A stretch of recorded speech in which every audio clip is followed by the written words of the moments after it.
So here's a strange one. I probably already mentioned in some of my other reviews that I'm horrible at space shooters. Those are those games where you're typically in space dodging about a million different projectiles while firing a million of your own and trying to destroy or evade hordes of spaceships, planes, aliens, or in this instance, bugs. In fact, Biohazard Battle has an organic feel to it, which I guess was the point. Here's the basic story. There was a huge war across some extremely foreign planet. Apparently it was biological in nature, so nothing could survive on it. So of course all surviving humans leave it. Instead of just fleeing to another hospitable planet, instead the survivors go into a cryogenic sleep on a space station. Fast forward about a few hundred years, and a selection of 4 vehicles called bioships are sent out to destroy anything on the home planet, so that the rest of the survivors can re-inhabit it. Seems a bit much to me. I mean seriously, why not just find another planet? It's already a made-up one, so if it's a made-up galaxy too? Does this galaxy or even universe have only one planet in it? If that's the case, why bother having a space station? Anyway, you pilot one of these 4 bioships.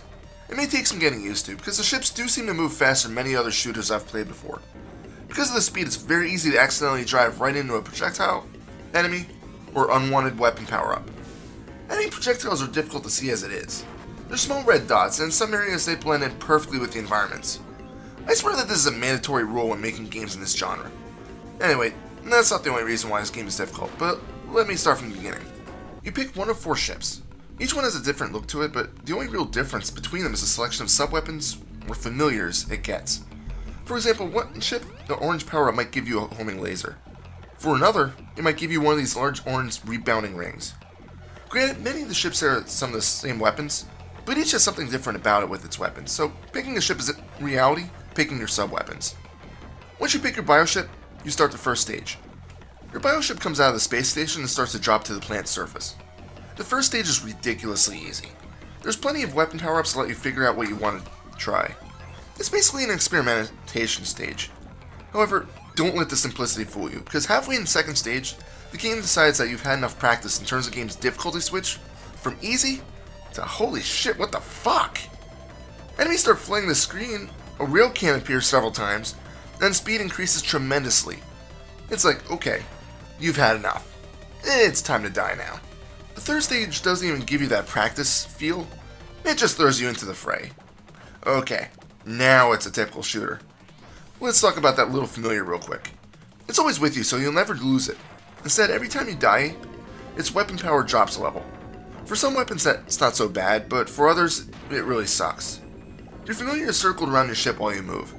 While this sounds like a good idea, it can be frustrating at the same time because that means in order to move the familiar, you need to move your ship.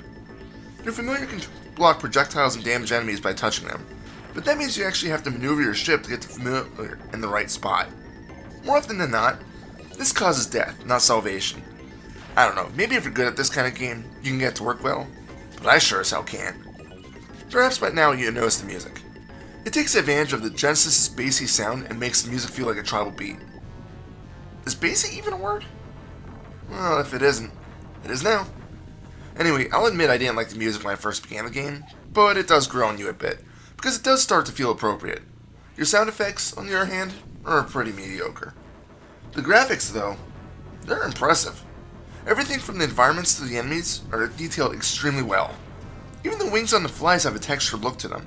Being that the game's main enemy type are insects and plants, it really keeps that feel. I've also read that the game uses some advanced way to dissect each enemy into different pieces, which allows the larger ones to move so fluently.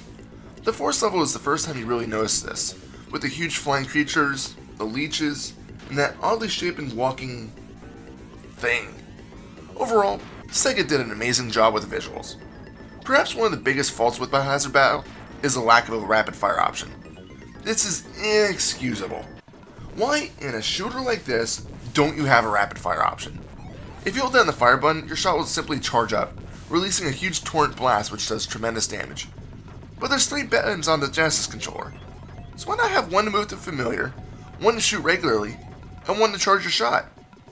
I don't know, that just makes more sense to me. Only one more thing I need to touch on and I'll wrap this game up. When respawning, your ship is invulnerable for a short time, but the game allows you to move anywhere on the screen. This also means that you can maneuver into the ground. However, if you do so and the shield wears off, you lose another life.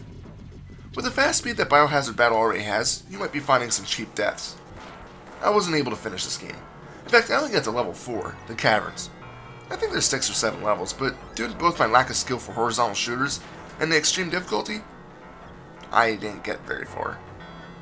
Even on easy, the game will openly laugh in your face. I commend anyone that has the patience for these games, but I just don't have the reflexes. In any case, Biohazard Battle is definitely worth a look if you're into these kinds of games. It's available on Steam for I think about $3, so it's not even that expensive. Go ahead and give it a shot. Final score? 7 out of 10. This is Reaper. Happy fragging.